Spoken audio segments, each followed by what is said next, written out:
Namaste, namaste, namaste. Hello, it's Kamala, miduntalk right here again with another message for people. And this is something on somewhat of a personal level. I have experience in this. I've experienced some of what I'm going to speak about today. And with the image that I put up, hi Miss Iris, how are you? Your mind is your great friend if you control it, but your mind is your greatest enemy if it controls you.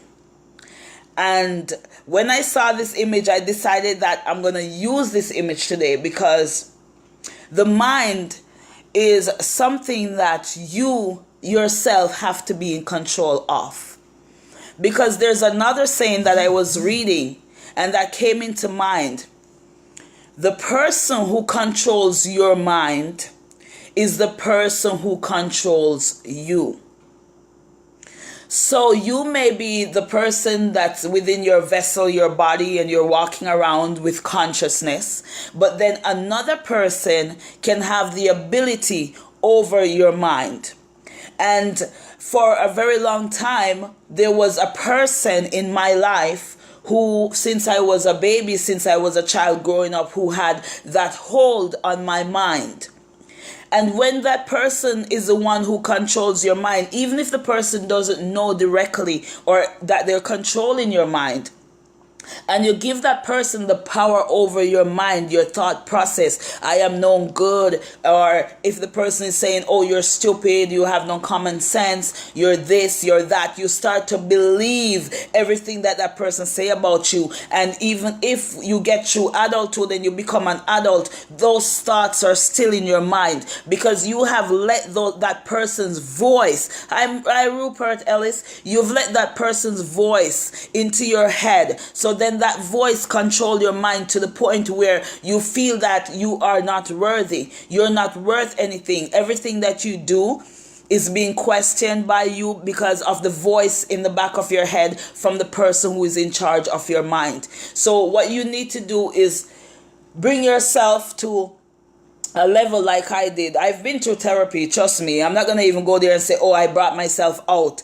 on my own. I've been through therapy. But what you can do in order to get rid of this situation out of your life is to basically get a pen and a paper and really think consciously without lying to yourself, and you write the pros and the cons of what this person have over you, what the hold is that this person have over you. Because I can tell you that when somebody is abusive towards you, it lingers into your mind, especially psychological, mental, emotional abuse lingers in your mind.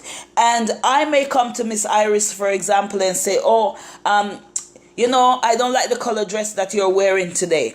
But because somebody of your past have been criticizing your clothes, your weight, your size, or whatever you look like, when I say that, it probably trigger some kind of negative thought into yourself and you start to feel down and depressed the entire day. Because those negative thoughts that was embedded in your brain since you were little, or in adulthood, even from a boyfriend or a husband, lingers in your mind. So you have to basically take control over your mind, because the person who control your mind is the one who control your body.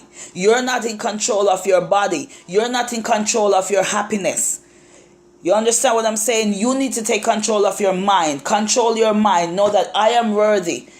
I am beautiful. I am good. I am appreciated. I deserve this. Tell yourself that every day. You look in the mirror, you tell yourself every day. You condition your mind every single day. And it had taken me a while to get to this point. And when I say taking me a while to get to this point, I used to cry sometimes and say, oh my God, nobody really care about me. Nobody love me. Everybody's looking out to use me. Because I am used to having people not care, or people looking out to use for their own benefit or their own satisfaction. And that was holding me back from even having healthy relationships with people or trusting people. Because as soon as I meet new people and they come around me, I was always thinking in the back of my head, what the hell does this person want now? I can't just take people at face value because of that control that was placed over my mind due to emotional, psychological, and mental abuse.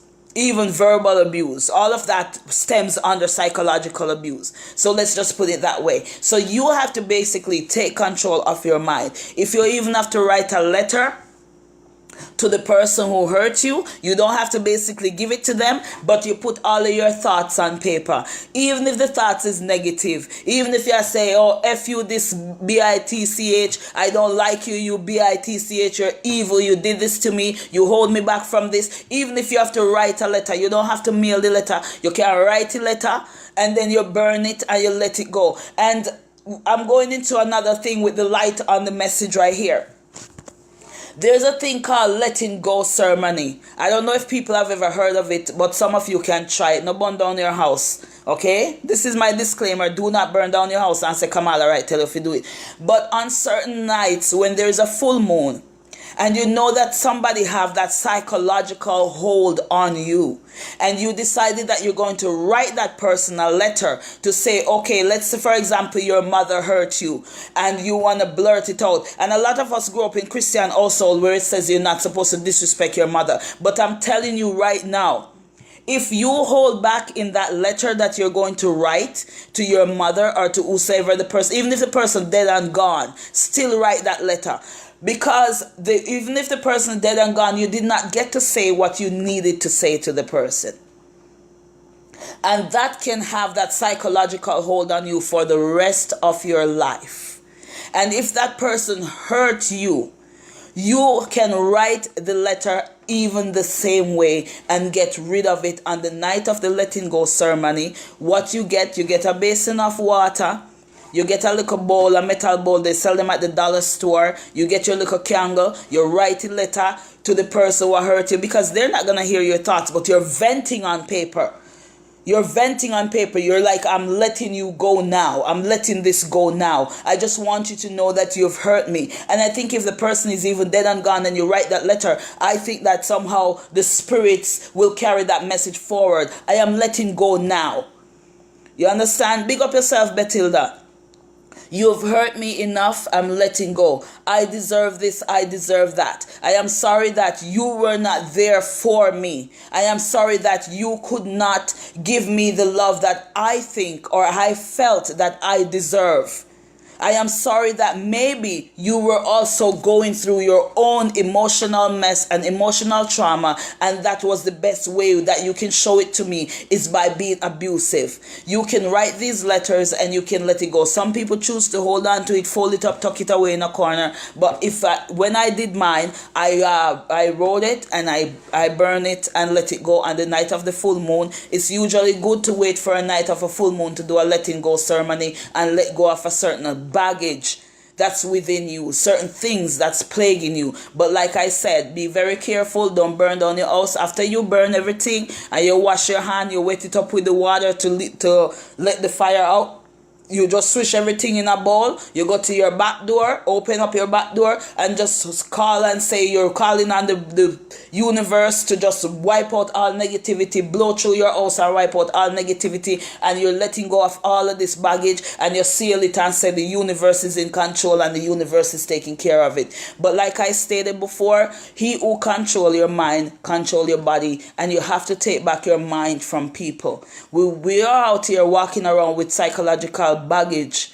We're walking out around here with all kind of abuse and neglect on ourselves, and we pretend like everything is okay, and then we wonder why we don't trust people and wonder why we have so much emotional baggage and so much problems lingering over us and so much negativity, and the energy festers.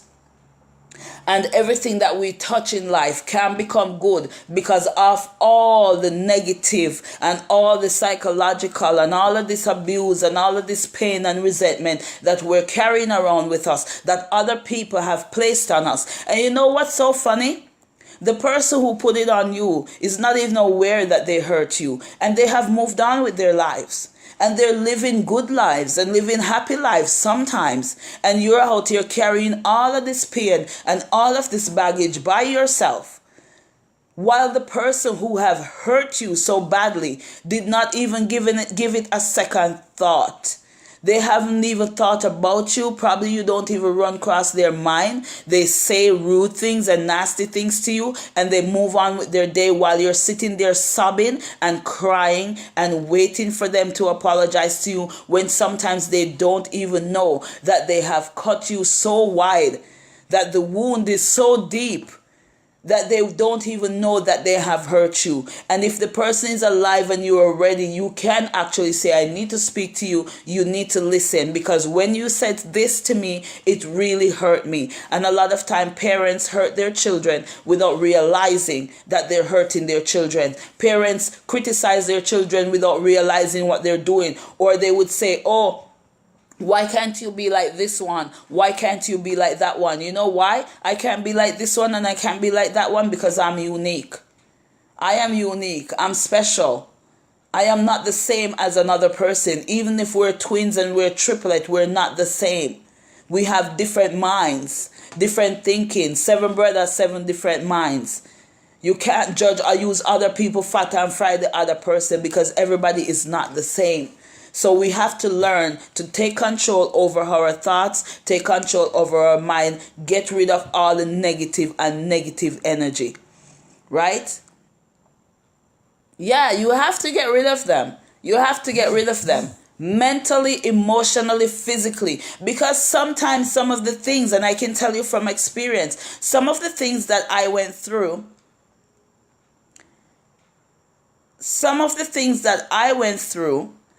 I actually took it with me from Jamaica since I was a child, all the way to Canada, all the way up into adulthood, until even just as recently as this year, January. Because it was so deep. The wound was so deep, and I kept trying to cover the wound. And I'm speaking wound as in the hurt and the psychological pain. And I kept trying to cover it and cover it and cover it and cover it. And you know what? It keep festering and festering and festering till boom, everything just busts out. So eventually you have to take care of those things. You can't keep putting it in the back of your mind and sweeping it under a rug. It doesn't work. Take control of your thought. Take control of your mind. Declutter, get rid of all of the negativity, get rid of all the negative energy and negative people. And believe it or not, you can live without people. I'm saying this, but I'm telling you the truth. It may sound funny when people say, oh, you can't live without some. You can live without people. You can survive without people, because every day that you wake up in the morning, you wake up on your own. Basically, the universe or God, whatever you believe in, wake you up. You brush your teeth and you go to bed at night. You pray, you go to your bed and you go to sleep. The universe makes sure say you're reaching your bed. You go through your daily activities. The universe makes sure that you reach there, and the strength that you have mustered up during that day kept you through the day. So in reality, when people keep hurting you and hurting you and hurting you, eventually you will learn how to build your mind around that consciousness of, I am letting them go. I don't need them around. I can move forward. I don't need them to be around me. Their energy drains me. It basically takes me to another level where I have no strength left. And eventually, when you start to take control of yourself and take control of your mind, it's like these people doesn't even matter and these people don't exist, because you start to feel nice. On a crisp winter morning like this today, is very nice. It's sunny outside, but it's crisp and cool. You just open your door and just breathe in some fresh air. And just inhale and exhale and just let go certain pressures and certain things. You understand? And have an audience too. Talk about it with somebody. Talk about it with a friend that will understand and stuff like that. But you know, sometimes you talk about it with people. Come here, one cousin. And me have to put it in there. I mean, don't care if you are here, master. But me have one cousin. When you talk to him about certain things, he might go tell you, if it was him, if I was this and if I was that. When somebody come to you and talk to you about their problems, the last thing somebody want to hear from you is If it was me, I would do this. If it was me, I would do that. Because everybody is not on the same page. People just want sometimes for someone to listen and shut the fuck up. I'm sorry to say it, but I have to say it. Sometimes you go to people and you vent, but you just want a listening ear so you can unload. As well as the person who you're unloading on need to understand that, okay, I am unloading, but I don't want you to take it and put it on your mental block or mental list and have it weighing you down. I am telling it to you and it's supposed to just disappear like the wind. It's not something that you should take into your thought and into your mind and process and bring on more heavy load and heavy baggage by yourself.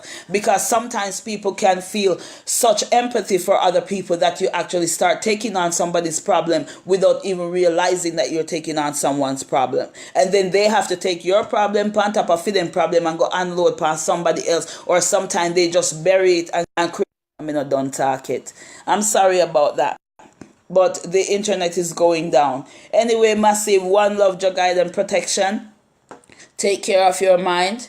Take care of your psychological health. He who controls your mind control your body. Be so, like I said, don't be in charge of your body while someone else is in charge of your mind. One love, your guide and protection. Me don't talk. Don't forget to subscribe. YouTube, Whirlings Inc. Kamala Wright, me don't talk. Instagram, Kamala Wright, me don't talk. And Facebook, Kamala, me don't talk, right? Do not add me on my personal page. I'm not accept no new friend request. Big up, one love, Miss Iris. Betilda later.